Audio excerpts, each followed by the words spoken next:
YouTube வழியாக கேட்டிருப்பீங்க, வானொலி வழியாக டிவி வழியாக கேட்டிருப்பீங்க, இன்னும் திருச்சபைகளை கேட்டிருப்பீங்க, பல்வேறு கூடுகளை கேட்டிருப்பீங்க. ஆயினும் கூட இன்றைய தினத்திலும் நாம் ஆசீர்வாதம் தொடர்பான காரியங்களை தான் நாம் தியானிக்க போகிறோம். அல்லேலூயா. எப்படியாகிலும் நாம் தேவனால் ஆசீர்வதிக்கப்பட்ட ஒரு நிலைமை அடையணும். தேவனுடைய ஆசீர்வாதம் என்பது 5 நிறங்களை கொண்டது என்று நாம் அறிந்து கொள்ளலாம். 5 தன்மைகள். அதை நான் இப்பொழுது விவரித்து சொல்ல விரும்பவில்லை. அதனுடைய முதல் தன்மை, தேவனால் ஆசீர்வதிக்கப்பட்ட ஒரு வாழ்க்கை என்பது எந்த சூழ்நிலையிலும் சமாதானமாக வாழ்வதற்கு இயன்ற ஒரு வாழ்க்கை. அல்லேலூயா. சூழல்கள் சமாதானத்திற்குரியவைகள் அல்ல, ஆனால் ஆண்டவர் என்னை சமாதானமாக வாழ வைக்கிறார். அதுதான் ஃபெய்த். அல்லேலூயா. சூழல்கள் சமாதானத்துக்குரியவைகள் அல்ல, ஆனால் அவைகளுக்கு மத்தியிலே என்னை ஆண்டவர் சமாதானமாக வாழ வைக்கிறார். எப்படி வாழ வைக்கிறார்? வருத்தப்படு பாரம் சுமக்கிறவன் என்னிடத்திலே வா, நான் அவரிடத்தில் வந்த காரணத்தினாலே சமாதானம் வாழ. இரண்டாவதாக, ஜாய்ஃபுல் லைஃப். தேவன் நம்ம இந்த உலகத்தில் எப்பொழுதும் ஒரு விதமான சோர்வு மனப்பான்மையோடும், ஒரு விதமான துக்க மனப்பான்மையோடும், ஒரு விதமான மன அழுத்த மனப்பான்மையோடும் வாழ்வதை அல்ல, நாம் சந்தோஷமாக இருக்க விரும்புகிறார். கிறிஸ்துவுக்குள் இருக்கிற சந்தோஷத்தை நம்முடைய வாழ்க்கையில் நாம் கண்டுபிடிக்கணும். அதுதான் ஒரு பெரிய தேடல். புரிகிறதா? இன்றைக்கி நிறைய பேர் கிறிஸ்தவ வாழ்க்கையில் பல விதங்களிலே சந்தோஷங்கள் இருக்கிற அறிந்திருந்தாலும் அந்த கிறிஸ்துவுக்குள் இருக்கிற சந்தோஷத்தை கண்டறியவில்லை. வாழ்க்கை சூழல்களில் நமக்கு சந்தோஷம் இல்லைன்னு சொல்லலாம். குடும்ப சூழல்களில் சந்தோஷம் இல்லை, பொருளாதார சூழல்களில் சந்தோஷம் இல்லை, இன்னும் பல விதங்களை பார்க்கும்பொழுது, சரீர நிலைகளை பார்க்கும் பொழுது கூட we don't have any chance to be joyful, சந்தோஷமாக இருக்க வாய்ப்பில்லை. ஆனால் still we have the chance to be happy in the presence of God. We can find our joy in Christ. கிறிஸ்துவுக்குள் அந்த சந்தோஷத்தை கண்டுகொள்ள முடியும். எனவே ஆசீர்வதிக்கப்பட்ட வாழ்க்கையுடைய 2 அடையாளம் என்ன? சந்தோஷமாக இருக்கிறோம். அல்லேலூயா. அப்போஸ்தலனாகிய பவுல் சொல்கிறார் பாருங்க, இப்போ நான் உங்கள் யாரையோ பார்த்து சந்தோஷமாக இருக்க பிரதர் அப்படின்னு சொன்னால் உங்களுக்கு கொஞ்சம் டென்ஷன் வந்தாலும் வரும். ஏன்னா நிலைமை தெரியாமல் பேசிகிட்டு இருக்கிறார் இல்லையா? அவங்கவுங்க அந்தந்த நிலைமையில் இருந்தால் தான் தெரியும் அப்படின்னு. ஆனால் இதே நிலைமையில் தான் அப்போஸ்தலனாகிய பவுல் இருந்தார். அங்கே பார்த்தீங்கன்னா பிலிப்பி தேசத்தில் இருக்கிற, பிலிப்பி பட்டணத்தில் இருக்கிற அந்த சர்ச் பீப்புளுக்காக அவர் ஒரு கடிதம் எழுதுகிறார். அந்த கடிதத்தில் என்ன எழுதுகிறேன்னா, சந்தோஷமாக இருங்க, மறுபடியும் சொல்கிறேன், again I say be happy. அப்போ யாருக்குனவே ஒரு முறை சொல்லியிருக்கார். சொல்கிறவர் எங்கே இருக்கிறாரு? ஜெயிலுக்குள்ளே இருக்கிறார். யாருக்கு சொல்கிறார்? அவங்க பலவிதமான டிஃபிகல்ட்டிஸோடு அங்கே வாழ்ந்துட்டு இருக்கிறாங்க. அப்போ ஏன் அப்படி சொன்னார்? இவரே ஆண்டவர் சந்தோஷமாக வைக்க இல்லையே, சிறைச்சாலையில் வச்சுருக்கிறார். சிறைச்சாலையில் ஆண்டவர் அவரை அனுமதிச்சிருக்காருன்னா ஆண்டவர் அவரை சந்தோஷமாக வச்சுருக்கிறாரு? இல்லை. ஆண்டவர் அவரை எங்கே வைத்திருக்கார் என்பது முக்கியமல்ல, ஆண்டவர் அவருக்குள் என்ன வைத்திருக்கிறார். அல்லேலூயா. அவர் எங்கே இருக்கிறார் என்பதல்ல, அவர் யாரோடு இருக்கிறார். சிறைச்சாலைக்குள் இருந்தாலும் பார்த்தீங்கன்னா ஆதியாகமம் 39ஆம் அத்தியாயத்தை வாசித்து பார்க்கும் பொழுது, யோசேப்பு சிறைச்சாலையில் இருந்தாலும் கர்த்தர் அவனோடு இருந்தார். அப்படி தானே? அப்போது அதனால தான் அங்கேயே உண்மை உத்தமம் உள்ளவனாக இருந்தான். அந்த சூழ்நிலையெல்லாம் அவனாலே கடந்து வர முடிந்தது. அருமையானவர்களே, வாழ்க்கையினுடைய யதார்த்தங்களை எல்லாம் கவனித்து பார்க்கும் பொழுது நமக்கு சந்தோஷமாக இருக்க சான்ஸ் இல்லாமல் இருக்க வாய்ப்புண்டு. ஆனால் கிறிஸ்துவுக்குள் நமக்கு சந்தோஷமாக இருக்க சான்ஸ் இருக்குது. அல்லேலூயா. அதுதாங்க ஆசீர்வதிக்கப்பட்ட வாழ்க்கை. மூன்றாவது, சமாதானமாக இருக்கிறோம், சந்தோஷமாக இருக்கிறோம், அதே நேரத்தில் சரியாக இருக்கணும். நிறைய பேர் சந்தோஷமாக இருக்கிறாங்க, ஆனால் சரியாக இல்லை. அதனால நான் அவங்களும் எவ்வளோ சந்தோஷமாக இருக்கிறாங்க, நாம் தான் பைபிள் படிச்சுட்டு ஜெபம் பண்ணிவிட்டு சர்ச்சுக்கெல்லாம் போயிட்டு என்னத்தான் கண்டோம். அவங்க என்ன சந்தோஷமாக இருக்கிறாங்க, ஆனால் அவங்க சந்தோஷமாக இருக்கிறாங்க, சரியாக இருக்கிறாங்களா? ஆசீர்வதிக்கப்பட்ட நிலைமை, ஒரு பிளஸட் ஸ்டேட் என்பது, அதாவது சந்தோஷமாக இருக்கிறது மட்டுமல்ல, சரியாக இருக்கணும். உன் வாழ்க்கை சரியாக இருக்கணும், உன்னுடைய எண்ணங்கள் சரியாக இருக்கணும், உன்னுடைய சுபாவங்கள் சரியாக இருக்கணும். அதுதான் ஆசீர்வதிக்கப்பட்ட நிலைமை. தேவனாக வருகிற மிகப்பெரிய பிளஸட்னஸ் எதுன்னு சொன்னால், இந்த உலகம் சரியாக இருக்கிறதுக்கு வாய்ப்பில்லாத உலகம், கோணலும் மாறுபாடுமான சந்தையில் நிறைந்த ஒரு உலகம் இல்லையா? ஆனால் அப்படிப்பட்ட ஒரு உலகத்தில் ஆண்டவர் நம்மளை சரியாக இருக்க வைக்கிறார். அல்லேலூயா. நோவா வாழ்ந்த காலத்தில் பார்த்தீங்கன்னு சொன்னால் சரியாக வாழ்கிறதுக்கு வாய்ப்பே கிடையாது. ஆனாலும் கூட நீங்கள் ஆதியாகமம் 6ஆம் அதிகாரம் 9ஆம் வாசித்து பார்க்கும் பொழுது, நோவா அந்த காலத்தில் வாழ்ந்தவர்களுக்குள்ளே யாரோ எப்படிப்பட்டவர்? உத்தமனும் நீதிமானமாக இருந்தால். ஆண்டவருடைய ஐக்கியமும் தொடர்பு இருந்தபடினால், தொடர்ந்து வர வாக்கில் வாசித்து பார்க்கும் பொழுது, நோவா தேவனோடு அப்போ தேவனோடு சஞ்சரித்து கொண்டிருந்த காரணத்தினாலே எல்லா இடமும் அந்த விக்கெட்னஸ் நிரம்பி வழிந்த பொழுதும் கூட, அவ்வளோ ஒரு சின்ஃபுல் சிச்சுவேஷனில் இருந்தாலும் கூட, he was able to be good, he was able to be holy. ஏன்னா he was with God. அவனுக்கு தேவ ஐக்கியம். அருமையானவர்களே, நிறைய பேர் வந்து சந்தோஷமாக இருந்தால் மட்டும் ஆண்டவர் நம்ம ஆசீர்வதித்திருக்கிறார். நிறைய பேர் பார்த்தீங்கன்னா கர்த்தரை ஆசீர்வதிக்கப்பட்டதுக்கு வீட்டை காட்டுவாங்க, வாகனத்தை காட்டுவாங்க, சொத்தை காட்டுவாங்க, சோதை காட்டுவாங்க, வசதியை காட்டுவாங்க, நல்ல வியாபார நிலைமைகளை காட்டுவாங்க. ஆனால் சரியான ஒரு வாழ்க்கையை காட்ட மாட்டாங்க இல்லையா? ஆண்டவர்கிட்ட சரியாக வாழ வச்சிருக்காரு. அப்போ ஆசீர்வதிக்கப்பட்ட நிலைமையில் ரொம்ப முக்கியமான ஒரு காரியம் என்னன்னு சொன்னால் சரியாக வாழ வேண்டும். அதற்கு அடுத்தது நாம் சந்தோஷமாக இருந்தால் மட்டும் போதாது, சமாதானமாக இருந்தால் மட்டும் போதாது, நாம் வந்து சரியாக இருந்தால் மட்டும் போதாது, 4 பேருக்கு பயனுள்ளவர்களாக இருக்கணும். அப்படி தானே? ஆண்டவரே என்னை ஆசீர்வதியும் அப்படின்னு நம்ம சொல்கிறவல்ல, ஆண்டவர் வந்து நம்மகிட்ட கேட்பார், ஒன்று ஆசீர்வதித்தா என்னப்பா நடக்கும்? ஆண்டவரே என்னை ஆசீர்வதித்தா நான் நன்றாக வாழ்வேன், உமக்கு காணிக்கை கொடுப்பேன், உண்மை ஆராதிப்பேன், உண்மை ஸ்தோத்திரிப்பேன் அப்படி சொல்லலாம். ஆனால் ஆண்டவர் நம்மை ஆசீர்வாதமாக வைப்பதனுடைய முக்கியமான நோக்கங்கள் ஒன்று, நம் மூலமாக இந்த ஆசீர்வாதம் மற்றவர்களுக்கு டிரான்ஸ்ஃபர் ஆகணும், நம் மூலமாக இந்த ஆசீர்வாதம் மற்றவர்களுக்கு கிடைக்கணும். அப்போது எந்த அளவுக்கு தேவன் ஆசீர்வதிக்கப்படும் அந்த அளவுக்கு இந்த ஆசீர்வாதங்கள் மற்றவர்களுக்கு நம்மளை தான் ஆண்டவர் சேனலாக பயன்படுத்துகிறார். புரிகிறதா? நாம் என்ன பண்ணணும்? ஆண்டவரே அவர்களே ஆசீர்வதியும், இவர்களே ஆசீர்வதியும், அவர்களே ஆசீர்வதியும், நல்ல ஜெபம்லாம் பண்ணுவோம். ஆனால் நாம் அவங்களுக்கு எந்த விதத்தில் என்ன பண்ண மாட்டோம், அவங்களுடைய சந்தோஷத்துக்கு உதவி செய்யவே மாட்டோம். அவங்களுக்கு ஒரு பணப்பிரச்சனை, ஏதாவது ஒரு நெருக்கடி இருக்குன்னு சொன்னால் நாம் நல்லா உபவாசம் இருந்து கூட ஜெபம் பண்ணுவோம் மற்றவங்களுக்காக. ஆனால் நம்ம பாக்கெட்டை கட்டியாக பிடிச்சிக்குவோம். நம்ம பாக்கெட்டில் உள்ளது என்ன செய்ய, ஆண்டவர் பரலோகத்தின் பலகணிகளை திறப்பாராக அப்படி சொல்லிட்டு நம்ம பாக்கெட் என்ன பண்ணுறது, ஸ்ட்ராங்காக பிடிச்சிக்கிறது, 10 ரூபா வெளியே விட்டுறக்கூடாது அப்படின்னு. ஆனால் ஆண்டவர் நம்மளை ஆசீர்வதிக்கிற வேளை சில வேளை ஆண்டவரே இவர் பெரிய ஒரு கடன் துன்பத்தில் இருக்கிறார், கஷ்டத்தில் இருக்கிறார், அவருக்கு உதவி செய்யணும்னு சொன்னால், தம்பி அதை ஓம் பாக்கெட்டில் தான் வச்சுருக்கேன், ஓம் பாக்கெட்டில் தான் வச்சுருக்கேன், நீ என்ன பார்த்து கேட்டிருக்க, அதை ஏற்கனவே ஓம் பாக்கெட்டில் வச்சுருக்கேன், அதை எடுத்து கொடுன்னா அப்படி தான் சொல்லுவார் இல்லையா? அல்லேலூயா. சரி, எனவே மற்றவர்களுக்கு ஆசீர்வாதமாக இருக்க நிலைமையா அவ்விதமாக இறுதியில் பார்த்தீங்கன்னா ஒரு நம்பிக்கை, ஒரு ஹோப்ஃபுல் லைஃப். இந்த உலகம் நிலையற்றது, இந்த வாழ்வு நிலையற்றது, இந்த நிலையற்ற உலகத்திற்கு அப்பால் நமக்கு ஒரு இட்டர்னல் லைஃப் இருக்குது, ஒரு எவர்லாஸ்டிங் லைஃப் இருக்குது. அதை நாம் என்ன செய்யணும்? கிறிஸ்துவுக்குள் வி ஹவ் த ஹோப். அப்போ 5 அடையாளங்கள், இதுதான் ஆசீர்வதிக்கப்பட்ட வாழ்க்கை. ஒன்று, சமாதானமாக வாழுகிறோம், சந்தோஷமாக வாழுகிறோம், சரியாக வாழுகிறோம், மனருக்கு பயனுள்ளவர்களாக வாழுகிறோம், நம்பிக்கையோடு வாழுகிறோம். இந்த உலகத்தோடு நம்முடைய வாழ்க்கை முடிவடைவது இல்லை. சரி, இதான் ஆசீர்வாதம். இப்போ நமக்கு ஆசீர்வாதம்னா என்னங்கிறதுக்கு தெரியணும், அப்படி தானே? ஏதோ கொஞ்சம் காசு வந்துட்டதுனால நமக்கு ஆசீர்வாதம் கிடையாது, ஏதோ வசதி வந்துட்டதுனால ஆசீர்வாதம் கிடையாது. இவையெல்லாம் சேர்ந்து வரணும், அதுதான் தேவனால் வந்த ஆசீர்வாதம். அல்லேலூயா.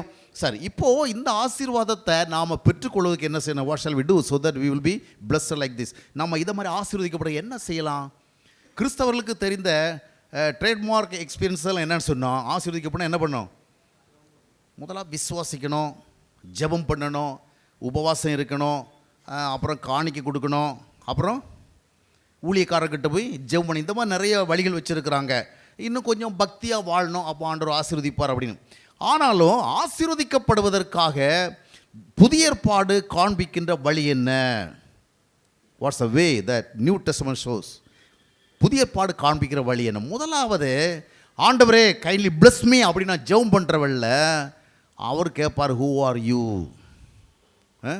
Who are you to be blessed by me? என்னால் ஆசீர்வதிக்கப்படுது, நீ யாருன்னு கேட்பேன். ஏன்னா ஒருவர் வந்து நம்மகிட்ட ஒன்று கேட்குறவள அவர் யாருங்கிறது ரொம்ப முக்கியம் இல்லை, அப்படி தானே? நீ யாருப்பா அப்படி கேட்பாங்கள்ல. இப்போது ஆண்டவரால் ஆசீர்வதிக்கப்படுவதை விரும்புகிற நாம் யார் என்பதை ஆண்டவர் அறிய விரும்புகிறார். இப்போ நாம் என்ன செய்கிறது? ஆண்டவரை என்ன சொல்லுவோம்? நீங்கள் என்ன சொல்லுவீங்க? இன்றைக்கி வந்து ஆண்டவர் உங்களுக்கு ஒரு தரிசனம் கொடுக்குறேன்னு வச்சிங்க, உங்களுக்கு தரிசனம் கொடுப்பான்னு நான் சொல்லி அனுப்பலை, ஒரு என்னது ஒரு உதாரணத்துக்காக புரிஞ்சுக்கிறதுக்காக. என்னை ஆசீர்வதி நீங்கள் ஜெபம் பண்ணுறீங்க, ஆண்டவர் தரிசனத்தில் வந்து தோன்றி நீ எனக்கு யாருன்னு கேட்டால் நீங்கள் என்ன சொல்லுவீங்க? பிள்ளைன்னு. ஏன்னா நம்ம பல முறை இந்த மாதிரி பிரசங்கம் கேட்டிருக்கோம், அதனால் நம்ம மாற்றி ஈத்தியெல்லாம் சொல்ல மாட்டோம். ஆண்டவர் நான் உண்டு பிள்ளை.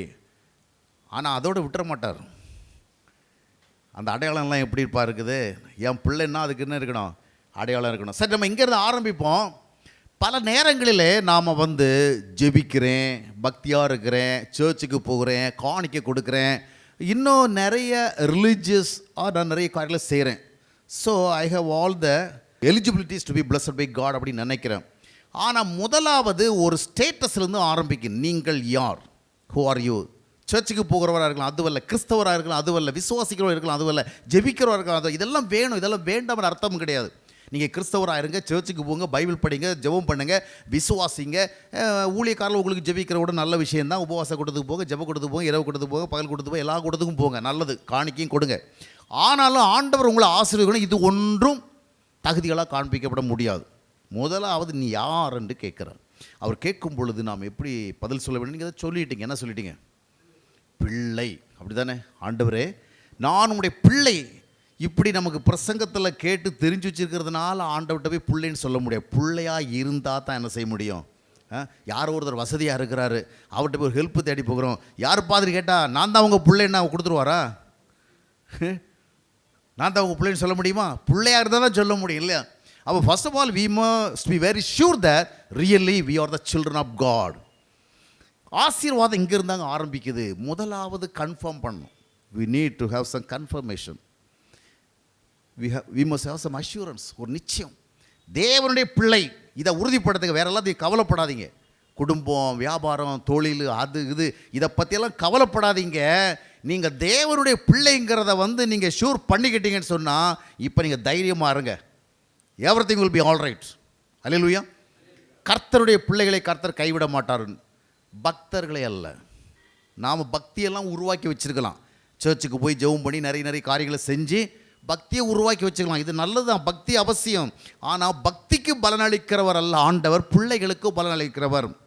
பிள்ளைகளுக்குரிய அப்போ அப்படி தானே?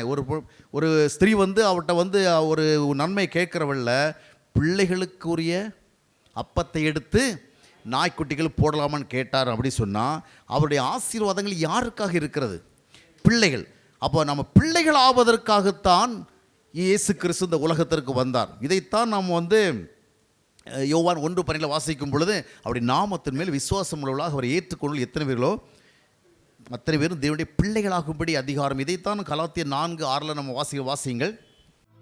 மேலும் நீங்கள் புத்திரராய் இருக்கிறபடியினால் அப்பா பிதாவே என்று கூப்பிடத்தக்கதாக தேவன் தமது குமாரனுடைய ஆவியை உங்கள் இருதயங்களில் அனுப்பினார். உங்கள் இருதயங்களில் அனுப்பினார். இப்போ நீங்கள் பார்க்கும் பொழுது புத்திரர், பழைய ஏற்பாடுலாம் பக்தர்கள், புதிய ஏற்பாடில் புத்திரர்கள். முதலாவது இன்றைக்கு நாம் ரொம்ப ஒரு சிம்பிள் ட்ரூத் தான் கேட்க போகிறோம். நாம் ஒன்றை கன்ஃபார்ம் பண்ணுவோம். நம்ம ஆண்டவருடைய பிள்ளைகள் தானா? இங்கிருந்தா நம்ம ஆரம்பிக்கணும். From here we have to start our journey. இங்கிருந்து ஆரம்பிக்கணும். நான் தேவனுடைய பிள்ளை. அப்போ தேவனுடைய பிள்ளை நான் சொல்லுகிறதுனால இல்லை, தேவனுடைய பிள்ளையாக மாறுவதற்கு சில ஸ்பிரிச்சுவல் ப்ராசஸ் இருக்குது. இதெல்லாம் உங்களுக்கு தெரியும். நான் பல முறை உங்களோடு பேசியிருக்கிறேன். புத்தகங்களெல்லாம் நீங்கள் படிச்சிருப்பீங்க. பிள்ளைகளாக இருக்கணும்னா நம்ம என்ன செய்யணும்? இயேசு கிறிஸ்துவை நம்முடைய இருதயத்தில் ஏற்றுக்கொள்ளணும். ஏற்றுக்கொள்ள வேண்டும்னா அதற்கு ஒரு தேவை இருக்கணும். தேவையெல்லாம் ஏற்றுக்கொள்ள முடியும். எதற்கு? என்ன தேவை? பாவத்திலிருந்து விடுவிக்கப்படுவதற்காக, இந்த உலகத்திலே பரிசுத்தமான ஒரு வாழ்க்கையை வாழ்வதற்காகவும், நித்திய வாழ்விலே பங்கு பெறுவதற்காகவும் இயேசுவை நமக்குள்ளே என்ன செய்ய வேண்டும்? ஏற்றுக்கொள்ள வேண்டும். அந்த விதமாக ஏற்றுக்கொள்ளுகிற பொழுது அந்த ஒரே ஒரு நிலை தான் நம்ம யாராக மாற்றுகிறது? It makes us the children of God. தேவனுடைய பிள்ளைகளாக மாற்றுகிறது. இப்போது நாம் முதலாவது இந்த இடத்துல வந்துட்டோமா? நிறைய பேர் பக்தியாக சில காரியங்களை செய்கிறதின் அடிப்படையில் தான் தங்களை பிள்ளைகள் என்று நம்புகிறார்கள் ஒழிய உண்மையிலேயே பிள்ளைகளாக நம்ம பிறந்திருக்கிறோமா? இப்போ நாம் முதல் கேள்விக்கு பதில் சொல்லிட்டோம். ஆண்டவரே, உம்மால் ஆசீர்வதிக்கப்பட விரும்புகிறேன். காரணம் என்னவென்றால் நான் உம்முடைய பிள்ளை. ஆனால் பிள்ளை என்றால் அதற்கு சில அடையாளங்கள் இருக்க வேண்டும்.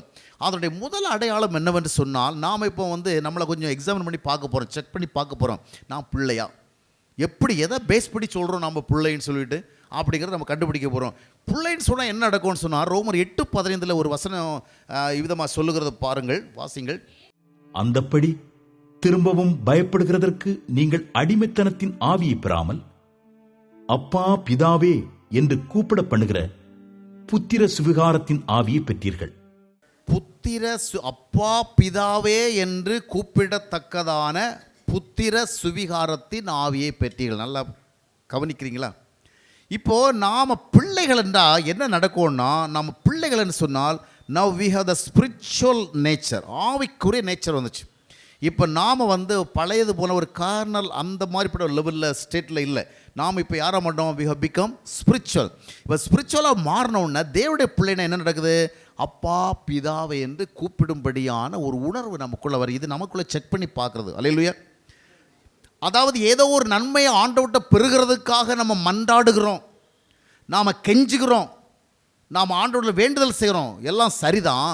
ஆனால் நமக்குள்ள அப்பா பிதாவே என்று கூப்பிடும்படியான ஒரு உணர்வு இருக்கிறதா? இது உரிமையின் ஆவி. இங்கே என்ன இருக்குது? we have the right to ask. நமக்கு கேட்பதுக்கு உரிமை இருக்குது, அப்படி தானே? பிள்ளைகள் ஒன்றை கேட்குறதுக்கும் ஒரு இன்னொரு மனிதன் இன்னொரு இடத்துல கேட்குறதும் வித்தியாசம் இருக்குல்ல. ஒரு வேலைக்கார முதலாளிகிட்ட கேட்குறதுக்கும் ஒரு பிள்ளை அப்பாட்ட கேட்குறதும் வித்தியாசம் இருக்குதா?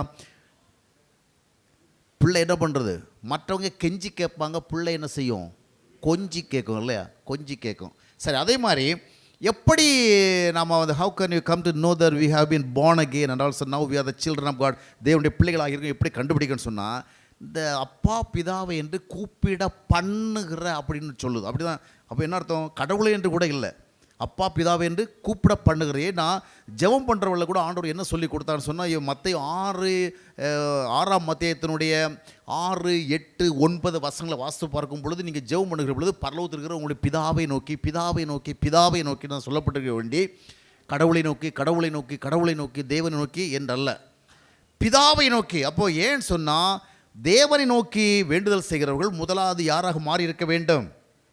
பிள்ளைகளாக மாறிடும். பிள்ளைகளான எப்படி அறிகிறோம் என்றால், நமக்குள்ளே இருக்கிற ஆவியே நமக்கு சொல்லிக் கொடுக்கும். அல்லேலூயா. 17ஆம் வசனத்தை வாசியுங்கள். நாம் பிள்ளைகளானால் சுதந்திரரும் ஆமே, தேவனுடைய சுதந்திரரும் கிறிஸ்துவுக்கு உடன் சுதந்திரரும் ஆமே. அதுக்கு முந்தின வசனத்தை வாசியுங்கள். நாம் தேவனுடைய பிள்ளைகளாய் இருக்கிறோம் என்று ஆவியானவர் தாமே நம்முடைய ஆவியுடனே கூட சாட்சி கொடுக்கிறார். நமக்கு வேற யாரும் சொல்ல வேண்டாம், நாமும் அப்படியே நம்மளை அப்படி சொல்ல வேண்டாம். என்ன போய் சொல்லுகிறது? நாம் தேவனுடைய பிள்ளைகளாக இருக்கிறோம் என்பதை தேவனுடைய ஆவி நம்முடைய ஆவியில் சொல்லுகிறது. இப்போது நாம் தேவனுடைய பிள்ளைகள் சொன்னால் ஆசீர்வாதத்தை எதிர்நோக்கி ஆண்டவர் செல்லுகிற பொழுது ஒரு உரிமையின் ஆவி இருக்கும். அல்லேலூயா. உரிமையோடு கேட்போம். இது ஒன்றும் நமக்கு கிடைக்கக்கூடாது அல்ல, அப்படி தானே? ஏன்னா நம்ம மாம்சத்தில் இல்லை, இப்போ நம்ம ஆண்டவருடைய பிள்ளையாக மாறி இருக்கோம். இப்போ நமக்கு இந்த ரைட் இருக்குங்க. இந்த உலகத்தில் ஆண்டவர் என்ன ஆசீர்வதிக்கணும், அவருடைய பிள்ளையாக இருக்கிறேன். அவர் அவ்வளவு செல்வங்களையும் வச்சுட்டு நான் இந்த உலகத்தில் சந்தோஷம் இல்லாமல் சமாதானம் இல்லாமல் வாழ்கிறத அவர் வேடிக்கை பார்த்துட்டு இருக்கக்கூடாது, அப்படி தானே? அப்போ எனக்கு என்ன இருக்குது இப்போ? உரிமை. இன்றைக்கி நிறைய பேர் பார்த்திங்கன்னா நன்மைகளை பெறுவதற்கு உரிமையை பயன்படுத்தலை, அவர்கள் இரக்கத்தை தான் எதிர்பார்க்கிறார்கள். ஆண்டவர் இறங்கணும், அப்படி தானே? புரிகிறதா? இரக்கத்தை எதிர்பார்க்கறதுக்கும் உரிமையை எதிர்பார்க்குற வித்தியாசம் இருக்குது. ஆண்டவர் ஏதாவது இறங்கணும்னு சொல்லி நம்முடைய அழுகையைத்தான் நாம் ஆதாரமாக்குறோம். நல்லா புரிஞ்சுங்க. நீங்கள் அழுங்க, கர்த்தருடைய சமூகத்தில் அழுகிறது நல்லது, மன்றாடி ஜெபிக்கிறது நல்லது, நான் அவைகளெல்லாம் வேண்டான்னு சொல்லலை. ஆனால் அழுது ஜெபித்து ஆண்டவருடைய ஆசீர்வாதத்தை பெறுவதல்ல, இரக்கத்திற்காக கெஞ்சி ஆண்டவருடைய ஆசீர்வாதத்தை பெறுவதில்லை. ஏன்னா ஆண்டவர் என்னை பிள்ளை என்று அழைத்து விட்டார் அல்லவா? 1 யோவான் 3:1 என்ன சொல்லுகிறது? ஆண்டவருடைய அதிக அன்பினுடைய வெளிப்பாடாக எது சொல்லப்பட்டிருக்கு பாருங்கள், வாசிங்கள். 1 யோவான் 3:1. நாம் தேவனுடைய பிள்ளைகள் என்று அழைக்கப்படுவதினாலே பிதாவானவர் நமக்கு பாராட்டின அன்பு எவ்வளவு பெரிதென்று பாருங்கள். உலகம் அவரை அறியாதபடியினாலே நம்மையும் அறியவில்லை. நாம தேவனுடைய பிள்ளை என்று அழைக்கப்படுவதினாலே பிதாவா நம்மேல் பாராட்டின. What a great love he has lavished on us. நம்ம பொழிந்த அன்பு எவ்வளோ பெருசு பாருங்கள். பிள்ளை நம்ம பிள்ளைன்னு அழைச்சிட்டு சும்மா இருக்க முடியுமா? ராமசாமி செட்டியார்னு ஒருத்தர் இருந்தார், உங்களுக்கு தெரியுமா? எம்ஐஎம் ராமசாமின்னு. அவருக்கு நிறைய சொத்து, பிள்ளைகள் கிடையாது. அவருக்கு ஐயப்பன் சொல்லிட்டு ஒருத்தர் என்ன செய்யார்? தத்து எடுத்தார். தத்து எடுத்து கொஞ்சம் காலத்துக்கு அப்புறம் அவங்களுக்குள்ள கொஞ்சம் கருத்து வேறுபாடு, என்ன அவருடைய சொத்துக்கெல்லாம் அவர் தான் வந்து வாரிசாக வரணும். ஆனால் பிரச்சனைகள் ஏற்பட்டவுடனே அவங்க 2 பேரும் கருத்து வேறுபாடு கோர்ட்டு கேஸ் நம்மளே போச்சு. அப்போ ஐயப்பனுங்கிற அவர் என்ன சொன்னார்னா, நீ வேற என்னை பிள்ளைன்னு தத்து எடுத்துக்குவேன், ஆனால் அந்த உரிமையை நான் கொண்டாட வருகிறவளை இல்லைன்னு சொல்லுவியோ அப்படின்னு ஒரு முறை கேட்டார். தத்து எடுத்துக்குவேன், அந்த உரிமையை நான் கேட்க போனால் இல்லைன்னு சொல்லுவியோ அப்படின்னு கேட்போம். அப்போ ஆண்டவர் நம்மை பிள்ளை என்று சொல்லியிருக்கிறாரு. பிள்ளை என்று சொன்னால் அந்த பிள்ளைக்குரிய ஆசீர்வாதங்களை கொடுக்கணுமா கொடுக்க வேண்டாமா? அப்போது நாம் அதை என்ன செய்ய கிளைம் பண்ணலாம். எப்போது? when we have the born again experience. Bible சொல்லி தருகிறது என்பதற்காக அல்ல, போதர்கள் சொன்னால் என்பதற்காக அல்ல. Because I have been born again, I have a spiritual nature. அப்போ இப்போ எனக்கு என்ன இருக்குது? I have the right to ask. எனக்கு உரிமை இருக்குது. ஆண்டோட நான் என்ன செய்கிறேன்? என்னுடைய உரிமையை பயன்படுத்தி கேட்குறேன். ஒரு இரக்கத்துக்காக அல்ல. இரக்கமெல்லாம் பழைய ஏற்பாட்டில்.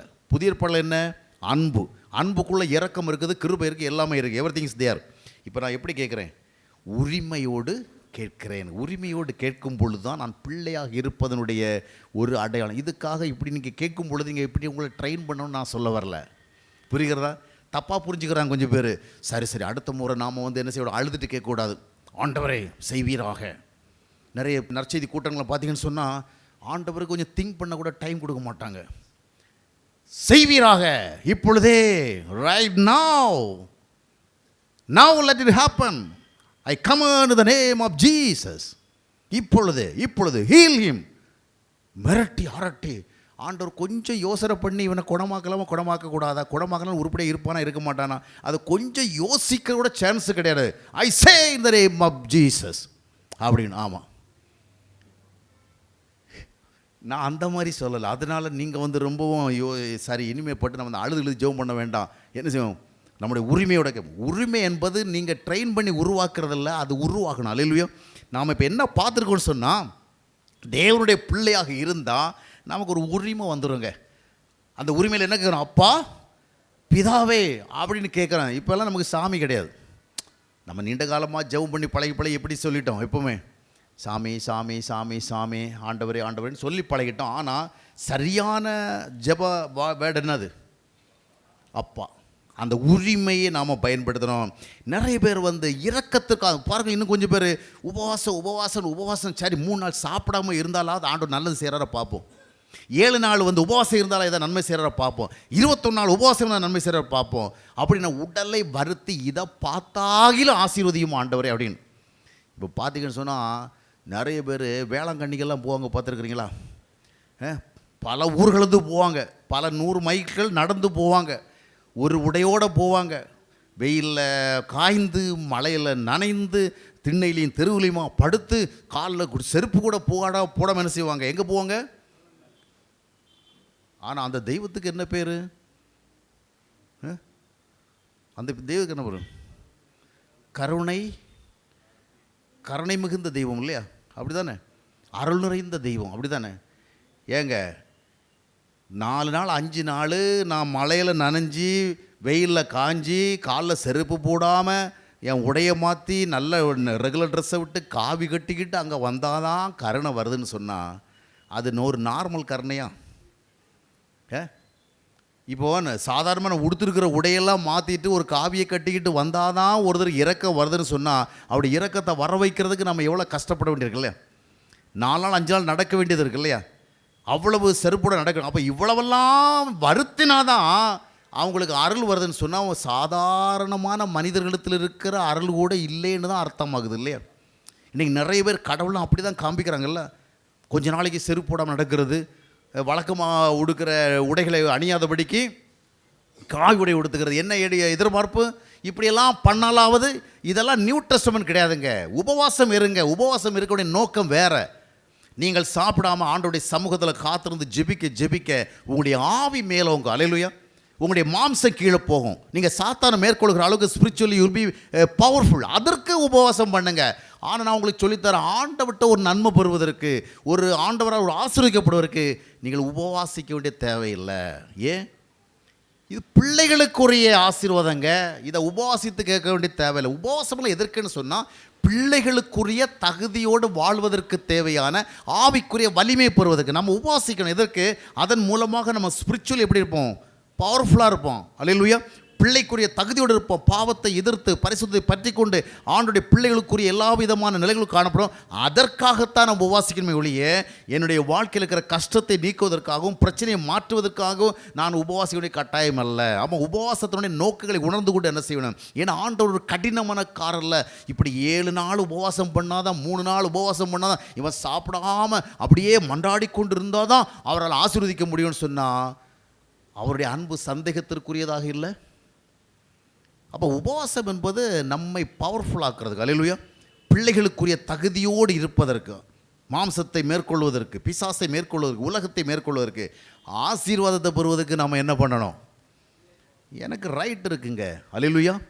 நான் யார்? அப்பா பிதாவின் கூப்பிடத்தக்கதான புத்திர சுவிகார ஆவியோட. இதுவே தேவனுடைய பிள்ளை என்கிற ஒரு நிலையிலிருந்து தான் நமக்கு ஆசீர்வாதம் வருகிறது. முதலாவது நீங்கள் பிள்ளைகள் தானே உறுதிப்படுத்த. 2வது அந்த பிள்ளைகளுடைய முதல் அடையாளம் என்னவென்று சொன்னால் நாம் என்ன செய்கிறோம்? உரிமையோடு கேட்கும்படியான ஆவிக்குரிய உணர்வை பெற்றிருக்கிறோம். இரண்டாவதாக வாசிங்கள் யோவான் 8ஆம் அத்தியாயத்தினுடைய 47வது வசனம். தேவனால் உண்டானவன் தேவனுடைய வசனங்களுக்கு செவி கொடுக்கிறான். நீங்கள் தேவனால் உண்டாயிராதபடியினால் செவிகொடாமல் இருக்கிறீர்கள் என்றார். தேவனால் உண்டானவன் தேவனுடைய வசனத்துக்கு செவி கொடுக்கிறான். இப்போ தேவனால் உண்டானவன் யார்? தேவனுடைய பிள்ளை இல்லையா? தேவனால் பிறப்பிக்கப்பட்டவன், born of God.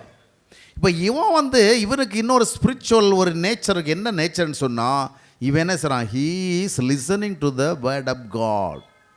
தேவனால் பிறந்தவர் எவனும் தேவனுடைய சத்தத்துக்கு செவி கொடுக்கிறான்.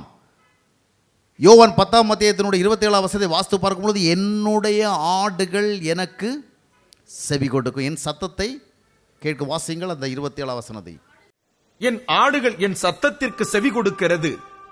நான் அவைகளை அறிந்திருக்கிறேன், அவைகள் எனக்கு பின் செல்லுகிறது. என் ஆடுகள் என் சத்தத்தை செய்து செவி கொடுக்கிறதுனா என்னங்க?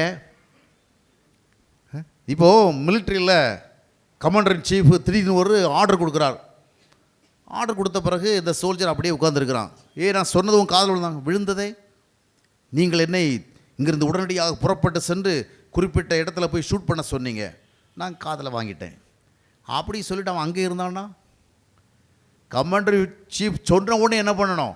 அவன் ஆக்ஷனுக்கு போகணும் இல்லையா? டக்குன்னு கன்னை எடுத்துகிட்டு எங்கே பாயிண்ட் பண்ணி எங்கே ஷூட் பண்ண சொன்னால் அங்கே ஷூட் பண்ண. அதுக்கு பதில் நான் காதில் வாங்கிட்டேங்க, நீங்கள் சொன்னதை நான் என்ன செய்கிறேன், கவனமாக வாங்கிட்டேன்னு சொன்னேன். What does it mean? கவனிக்கிறீங்களா? செவி கொடுப்பது என்பது நாட் ஜஸ்ட் லிசனிங்.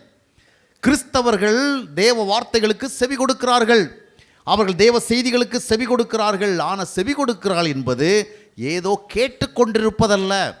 இன்றைக்கி நிறைய பேர் கேட்டுக்கொண்டிருக்கிறார்களே அன்றி கேட்டதை என்ன செய்யலை.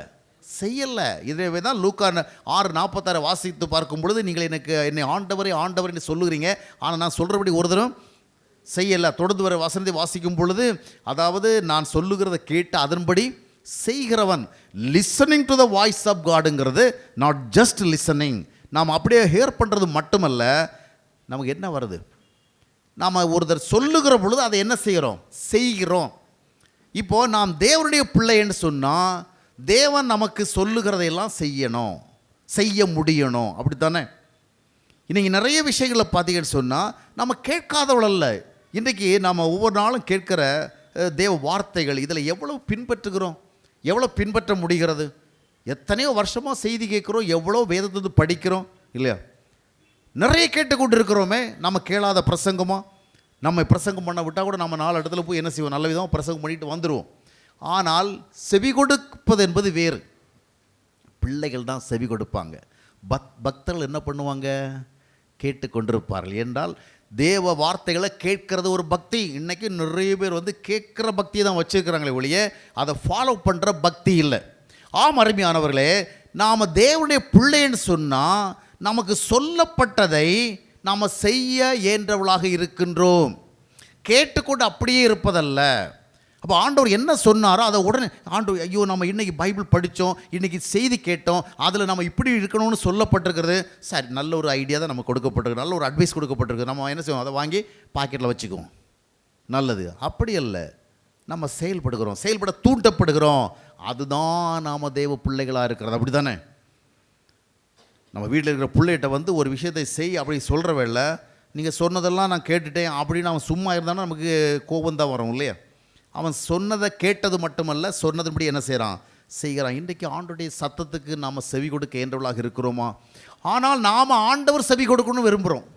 ஆண்டவரை என் சத்தத்துக்கு செவி கொடும், என்னுடைய விண்ணப்பத்தின் சத்தம் உங்களுடைய காதில் எட்டவில்லையோ கேட்குறோம். ஆண்டவர் சொல்கிறாரு, நான் எவ்வளோ காரியம் சொல்கிறேன், அதையெல்லாம் நீ கேட்குறியா? ஏன் கேட்கல? நீ தேவனுடைய பிள்ளையாக இல்லை. தேவனுடைய பிள்ளைகள்லாம் என்ன செய்வாங்க? இது எல்லாமே ஒரு பரஸ்பரம் ஒரு எக்ஸ்சேஞ்சில் நடக்குது. ஆண்டவர் சொல்கிறத நான் கேட்குறேன், நான் சொல்கிறத அவர் கேட்குறார். புரிகிறதா? அவர் சொன்ன வார்த்தைகளை என்னுடைய வாழ்க்கையிலே நான் பின்பற்றுகின்ற விதமாக நான் தேவனுடைய பிள்ளையாக இருந்தால், நாம் செலக்டிவாக இருக்கிறோம். நம்ம எதையெல்லாம் நம்ம பின்பற்ற முடியாத, கேளுங்கள் கொடுக்கப்படும், நான் பின்பற்றுகிறேங்க. தட்டுங்கள் திறக்கப்படும், நான் பின்பற்றுகிறேன். விசுவாசத்தோடு ஜெபத்தில் எதை கேட்டுகளோ அதை பெற்றுக்கொள்ள நான் விசுவாசத்தோடு ஜெபத்தில் கேட்குறேன். ஆனால் சத்துருக்களை சிநேகிங்கள், அதுக்கு இன்னும் காலம் வரல. அதுக்கு இன்னும் வயசு போகணும் இல்லையா? 60-70 ஆன பிறகு, காது கேட்காம போன பிறகு, உரிய விதமாக பேச முடியாது போன பிறகு நான் என்ன செய்வேன்? அதுக்கப்புறம் சத்துருட்ட போய் நம்ம என்ன பண்ண முடியும்? பணிஞ்சு போகிறத வர வழியே கிடையாது. அப்படி தானே? அப்புறம் நமக்கு உடன் இருக்கிறவங்களுடைய உதவிகள்லாம் குறைஞ்சி சத்துருக்களுடைய உதவிகள்லாம் தேவைப்படும். அந்த நேரத்தில் தான் வந்து என்ன செய்வாங்க? அதுவெல்லாம் வெறுத்துக்கிட்டு இருந்தவங்களாம் நமக்கு உதவி செய்வாங்க, நம்மளை நேசித்தவங்களாம் என்ன செய்வாங்க? கை விட்டுருவாங்க. இப்படி நிறைய விஷயங்கள் நடக்கும். அப்போது அப்படி அல்ல. ஆண்டவர் சொல்லுவதை நான் உங்களுக்கு சொல்லுவது ஃபாலோ பண்ணணும், ஒபே பண்ணணும், அது இருக்கட்டும். ஒபே பண்ணுகிற ஒரு உணர்வு நமக்கு இருக்கிறதா? இன்னைக்கு காலைல யாரெல்லாம் பிரசங்கம் கேட்டீங்க? இன்னைக்கு காலைல கேட்ட பிரசங்கத்தில் என்ன கேட்டீங்க? இப்போல்லாம் ஒவ்வொரு வாரமும் திருச்சபைகள் வர்றாங்கல்ல, அதனால தான் போதர்களுக்கு போகணும் வெயிட்டாக பிரசங்கம் பண்ணுறதில்ல. ஏன்னா அந்த ஆள் சொன்னால் ஒன்றும் கேட்க போகிறது கிடையாது. அதனால் நிறைய பேர் வந்து ஆவிக்குரிய காரியங்களை பேசுகிறத விட்டுட்டாங்க. மண் வளம், மனித வளம், அந்த மாதிரி பொதுவாக பேசிட்டு, ஏன்னா நீ இப்படி இருப்பாயாக, அப்படி இருப்பாயாக, அதை செய்யணும், இதை செய்யணும்னு சொன்னால் இவங்க என்ன செய்ய போகிறதில்ல? கேட்க போகிறதில்ல. அதனால் இன்னும் நிறைய திருச்சபைகள் பார்த்தீங்கன்னு சொன்னால் இவனுக்கெல்லாம் பிரசங்கம் பண்ணால் ஒன்றும் மண்டையில் ஏறாது. அதனால் என்ன பண்ணுவோம்? இவனுக்கு ஒரு என்டர்டெயின்மெண்ட் கொடுத்து என்ன செஞ்சிருவோம்? அனுப்பிடுவோன்னு சொல்லு. ஒரு ஆராதனை எல்லாம் இப்போ என்டர்டெயின்மெண்ட்டாக மாறுது. வா, நல்லா பாடு, ஆடு, குதி, விழு, எழு, வாய்ப்பு தான் நல்லா விசில் அடிச்சிக்கோ. உனக்கு இப்போ எல்லாத்துக்கும் ஃப்ரீடம் தான். பழைய காலத்து மாதிரிலாம் கிடையாது. அப்படி சத்தம் போடணுமா போட்டுக்கோ, கூச்சல் போனால் போட்டுக்கோ, கை தட்டுமா தட்டிக்கோ, விசில் அடிக்குமா விசில் அடிக்கோ, எல்லாம் பண்ணு. ஒன்றும் உனக்கு தடை கிடையாது. இதையெல்லாம் செஞ்சுட்டு போ, ஒன்றால் செய்ய முடிஞ்சு. இதுதான். வாங்கிட்ட போயிட்டு அன்பாயிரு, தாழ்மையாயிரு, உண்மையாயிரு, ஒழுக்கமாயிரு, நீதியாயிரு, நேர்மையான எல்லாம் நீ வாங்கி மண்டைக்குள்ளே வச்சுக்குவேன். ஒன்றை என்ன பண்ண மாட்டேன்? செயல்படணும். அதனால் இப்போ சர்ச்சஸில் பார்த்தீங்கன்னா ஒரு 95% சர்ச்சஸில் வந்து மனிதன் பின்பற்றுகிற விதமாக எதையும் சொல்கிறதே இல்லை. மனிதன் பின்பற்ற விதமாக சொல்லுவோம். என்ன? நம்ம ஆண்டவர் எவ்வளவு வல்லவர் தெரியுமா? He so powerful, so loving, so great, so gracious, so merciful. ஆண்டவரை பற்றிய ஒரே விளம்பரம் தாங்க இப்போ திருச்சபைகளில். நிறைய சர்ச்சஸ், ஆவிக்குரிய சபைகள் சொல்லுகிற இடங்களில் தான் ஆண்டவரை பற்றி விளம்பரம். என்னையா பைபிளில் எல்லாமே எழுதி கொடுத்துருக்குது, ஆண்டவர் ரொம்ப வல்லவர், நல்லவன். அது பத்தாத நீ வேற இவ்வளவு தூள் கிளப்புற விதமாக பிரசங்கம் பண்ணி தான் அவர் நல்லவர்னு சொல்லணுமா? ஆண்டவர் கேட்குற நான் நல்லவருங்கிறது எல்லாருக்கும் தெரிஞ்ச விஷயப்பா. இப்போ நீ நல்லவர்னு யாருக்கு தெரியும்? கேட்கிறவங்களை நல்லவளாக்குவதற்கு பதிலாக நீ நல்லவராகு, நீ நல்ல சுபாவத்துக்கு வா, நல்ல பண்புக்கு வா, அதுக்கு என்ன செய்யணுமோ அதை செய்ய, அதை சொல்ல விட்டு ஆண்டவர் மலைகளை அசைப்பார், பர்வதங்களை பெயர்ப்பார், உன் வாழ்க்கையிலே பெரிய காரியங்களை செய்வார். 2020ஆம் ஆண்டுக்குள் வந்திருக்கிறாய் அல்லவா?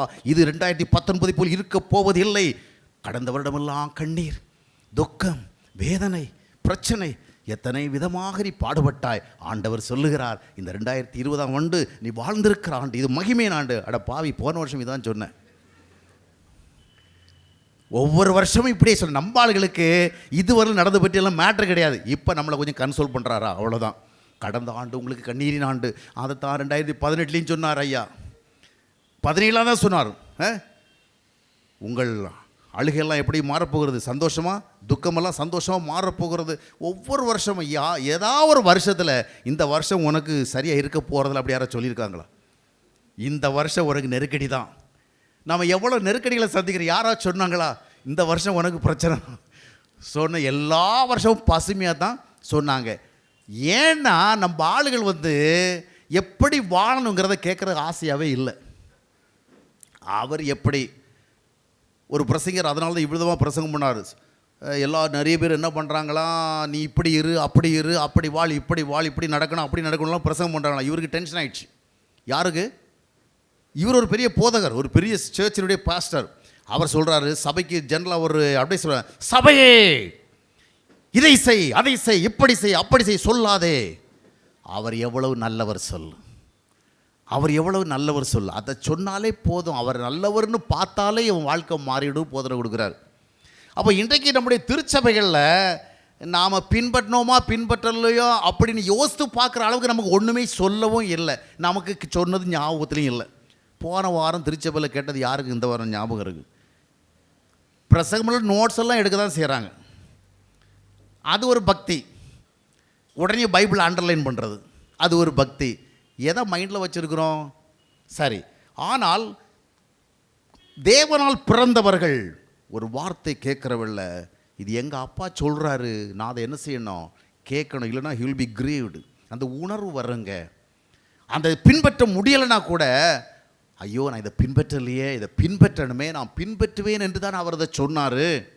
என் வாழ்க்கையில் இது நடக்கணுங்கிறதுக்காக தான் அவர் அப்படி அட்வைஸ் பண்ணார். அட்வைஸை மட்டும் வாங்கி வச்சு சும்மா இருக்கிறேனே, அதை குறிப்பெழுதி விட்டு சும்மா இருக்கிறேன்னு அவனுக்குள்ளே என்ன இருக்கும்? ஒரு உறுத்தல் இருக்கும்ல, ஒரு ப்ரிக்கிங் இருக்கும். அதுதான் பானகன் எக்ஸ்பீரியன்ஸ். அருமையானவர்களே, தேவனுடைய பிள்ளைகள்னு சொன்னால் உரிமையோடு கேட்போம். இரண்டாவதாக அவருடைய சத்தத்துக்கு செவிகொடும். மூன்றாவதாக தேவனுடைய பிள்ளைகள் தேவனை கனப்படுத்துகின்ற வழி. இன்றைக்கு பாருங்கள், தேவனை கனப்படுத்துவதற்கு கிறிஸ்தவ சமுதாயம் கண்டிருக்கிற ஒரே வழி ஆராதனை, இல்லைன்னா ஜெபம் பண்ணுறது, இல்லைன்னா காணிக்கை கொடுக்கறது. இதைத்தான் ஆண்டவர் ஆனர் பண்ணுறதுக்காக கண்டுபிடிச்சிருக்கிற வழி. ஆனால் புதிய ஏற்பாட்டின்படி தேவனை நாம் ஆராதிக்கணும், தொழுது கொள்ளணும், ஸ்தோத்திரிக்க வேண்டும், புகழ வேண்டும். All these things we must do so that God will be glorified. ஆனால் தேவனுடைய பிள்ளைகள் தேவனை கனப்படுத்துவதற்கு தெரிந்து கொள்கிற முதல் வழி என்னவென்னு சொன்னால் லிவிங் எ காட் ப்ளீசிங் லைஃப். தேவனுக்கு பிரியமாக வாழ்கிற ஒரு வாழ்க்கையில் தான் காட் இஸ் ஆனர்ட்.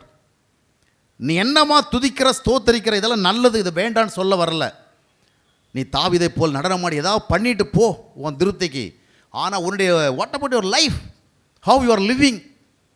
ஆண்டவர் ஒரு லைஃப் ஸ்டைலில் தான் என்ன செய்கிறார். இன்றைக்கி கிறிஸ்தவ மக்கள் என்ன தெரியுமா, நான் ஆட வேண்டுமா, ஆண்டவருக்காக ஆடுகிறேன். பாட வேண்டுமா, ஆண்டவருக்காக பாடுகிறேன். விழ வேண்டுமா, விழுகிறேன். உருள வேண்டுமா, உருளுகிறேன். காணிக்கை கொடுக்க வேண்டுமா, கொடுக்கிறேன். ஜெப கூட்டத்துக்கு போகணுமா, போகிறேன். ஒரு ஜெப கூட்டத்தை நடத்தணுமா, நடத்துகிறேன். இல்லைன்னா ஒரு காஸ்பல் மீட்டிங் நடத்தணுமா, நடத்துகிறேன். என்ன வேணாலும் பண்ணுறேன். ஆனால் நான் எப்படி வாழணும்னு மட்டும் சொல்லாத. எப்படி வாழ வேண்டும் என்று சொல்லுகிற போதகர்களை நோக்கி ஜனங்கள் செல்லுவதில்லை. ஜபக்கூட்டம் நடத்துகிற அங்கெல்லாம் வந்துடுவாங்க. அந்த ஜபித்து பக்தியை வெளிப்பட, உபவாசித்து பக்தியை வெளிப்படுத்துவாங்க, காணிக்கை கொடுத்து பக்தியை வெளிப்படுத்துவாங்க, ஊழியர்களை ஆனர் பண்ணி பக்தியை வெளிப்படுத்துவாங்க. ஆனால் ஆண்டவரோ எதில் ஆனரை பார்க்குறார்? அவருக்கு பிரியமாக வாழ்கிற ஒரு வாழ்க்கை முறையின் மூலமாக. அதனால தான் சுவிசேஷங்கள்லையும் நிருபங்களை பார்க்கும் பொழுது வாழ்வு தொடர்பான காரியங்கள், சுபாவங்கள் தொடர்பான காரியங்கள், நடத்தைகள் தொடர்பான காரியங்கள், ஒழுங்கல் தொடர்பான காரியங்களை சொல்லப்பட்டிருக்கிறது. ஏனென்றால் ஒரு வாழ்க்கை முறையின் மூலமாக தேவன் மகிமைப்படுகிற காலம்தான் புதிய ஏற்பாட்டு காலம், இல்லையா? நாம் மிக அருமையாக ஆராதித்து விட்டதினாலே மற்றவர்கள் நம்மை பார்த்து பக்தர்கள் என்று சொல்லுவார்கள், பரிசுத்தவான்கள் என்று சொல்ல மாட்டார்கள். ஆனால் தேவனுக்கு பிரியமான ஒரு வாழ்க்கையை வாழுகிற பொழுது அவர்களது வித்தியாசத்தை உணர்வார்கள். மத்தேயு 5:16 சொல்லுகிறது போல, மனிதர் உங்கள் நற்கிரிகளை பார்த்து பரலோகத்திற்கு தேவனை மகிமைப்படுத்த உங்கள் வெளிச்சம் அவர்கள் பிரகாசிக்க வேண்டும். இன்றைக்கு நாம் ஆண்டவரை எப்படி மகிமைப்படுத்துகிறோம்? பாடல் பாடுகிற பொழுது நமக்குள்ளே பக்தி பரவசம் இருக்கத்தான் செய்கிறது, உள்ளம் உருகத்தான் செய்கிறது, கண்களிலே கண்ணீர் வரத்தான் செய்கிறது. ஒரு விதமான ஒரு எக்ஸைட்மெண்ட் நம்ம ஃபீல் பண்ணுறோம், நமக்கு ஒரு பரவசங்களெல்லாம் வருகிறது. ஆனால் வாழ்க்கை எப்படி, சுபாவங்கள் இப்படி, அதுதான் முக்கியம், இல்லையா? பானகேன் ஆயிருந்தா சுபாவங்கள் மூலமாக நம்ம கனப்படுத்தும். அல்லேலூயா. தவறான சுபாவங்களை நம்ம தொடர முடியாது. தவறான சுபாவங்களை வெளிப்படுத்தி விட்டு நாம் நார்மலாக இருக்க முடியாதுங்க. எனவே முதலாவதாக தேவனுடைய பிள்ளையாக இருக்கின்ற அந்த அனுபவத்திலிருந்து ஆசீர்வாதங்கள் தொடங்குகிறது. இரண்டாவதாக தேவனுடைய பிள்ளைகள் என்று சொன்னால் உரிமை. நான் கெஞ்சி கேட்கிறவன் அல்ல, கொஞ்சி கேட்கிறவன். எனக்கு உரிமை கூட. நான் பிள்ளைன்னு அழைச்சிட்ட பிறகு என்ன அவர் சமாதானமாக வைக்கணும், சந்தோஷமாக வைக்கணும், சரியாக வைக்கணும், என்னை 4 பேருக்கு பிரயோஜனமாக வைக்கணும், என்னை நம்பிக்கையோடு வாழ வைக்கணும். ஏன்னா அவர் என்ன பிள்ளைன்னு அழைச்சிட்டார். அதுக்காக தான் கல்வாரி சிலுவையில் ரத்தத்தை சிந்தித்தார். தம்முடைய ஜீவனை கொடுத்து என்னை மீட்ட பிறகு இந்த அற்ப உலகத்தினுடைய என்னுடைய தேவையை அவர் சந்திக்காமல் இருக்க முடியுமா? நான் உடலை வருத்தி அவரிடத்திலே ஆசீர்வாதத்தை கேட்பதல்ல, நான் கண்ணீர் விட்டு அழுது அதன் மூலமாக அல்ல. அதெல்லாம் செய்கிறேன். அது எதுன்னு சொன்னால் நம்ம மனசில் இருக்கிற பாரத்தை என்ன செய்கிறோம், இறக்கி வைக்கிறோம். கண்ணீர் விடுகிற பொழுது நமக்கு ஒரு கன்சோலன்ஸ் கிடைக்குது, இல்லையா? ஏன்னா நம்ம கண்டவங்கிட்ட போய் அழல, கர்த்தரிடத்துல தான் போய் என்ன செய்கிறோம், அழுகிறோம். ஆனாலும் நம்முடைய ஆசீர்வாதம் அடிப்படை என்ன? எனக்கு உரிமை இருக்கிறது. அப்பா பிதாவை என்று கூப்பிடப்படுகிற புத்திரசை. அடுத்தபடியாக ஆண்டவர் சொல்கிறாரு, என்னால் கேட்க முடிகிறது. அவருடைய வார்த்தையை நாங்கள் கேட்கும் பொழுது அதை பின்பற்ற வேண்டும் என்ற சீரியஸ்னஸ் எனக்கு வருகிறது. தட்ஸ் மை பிஸ்னஸ், அதை நான் செய்யணும். அடுத்தபடியாக வாழ்க்கையிலே வழிபாடுகள் வழியாக இல்லை, அதை 2வது இடத்துல வைக்கிறேன். என்னுடைய ஆராதனை ஆண்டவர் 2வது தான் பார்ப்பார், என்னுடைய தொழுகை 2வது தான் பார்ப்பார். முதலாவது என் வாழ்க்கையை தான் பார்ப்பார். வாழ்க்கை சரியில்லாதவனுடைய ஆராதனை தேவனை கோபமூட்டுகிறது. அதைத்தான் ஏசாயா தீர்க்கதரிசி புஸ்தகம் 1ஆம் அத்தியாயத்திலே 10ஆம் வசனம் 16-17 வசனங்களில் வாசிக்கிறோம். உங்கள் பண்டிகைகளை வெறுத்து வகிக்கிறேன் என்று சொன்னார்ல, விரோதிக்கிறேன் என்று சொன்னார். உங்களுடைய ஆராதனை விருப்பமில்லை என்று சொன்னார். உங்கள் சர்வாங்க தயவுகளை ஏற்றுக்கொள்ள மாட்டேன் என்று சொன்னார். ஆம் அருமையானவர்களே, தேவனுடைய பிள்ளையாக இருக்கிறோமா? இந்த நிலைமையில் நாம் உறுதியாக இல்லை என்றால் ஆசீர்வாதங்களை கிளைம் பண்ண முடியாது. தேவனுடைய பிள்ளைகளாக இருந்த அடையாளங்கள் வேண்டும். அடையாளங்களை குறித்து நாம் பார்த்தோம். எனவே தேவனுடைய பிள்ளையாக இருக்கிற நிச்சயத்தை பெறுவோம். அந்த பிள்ளைகளுக்குரிய அடையாளங்களை நம்முடைய வாழ்க்கையில் பெறுவோம்.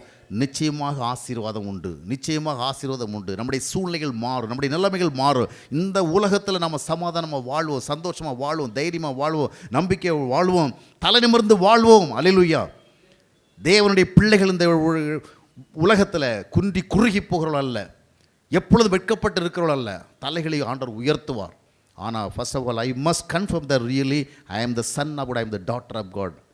நான் தேவனுடைய பிள்ளை. அதை உறுதிப்படுத்திக் கொள்ள ஆண்டவர் அழைக்கிறார். கர்த்தர் நம்மை ஆசீர்வதிப்பாரா? கண்களை மூடி நாம் செபிப்போம்.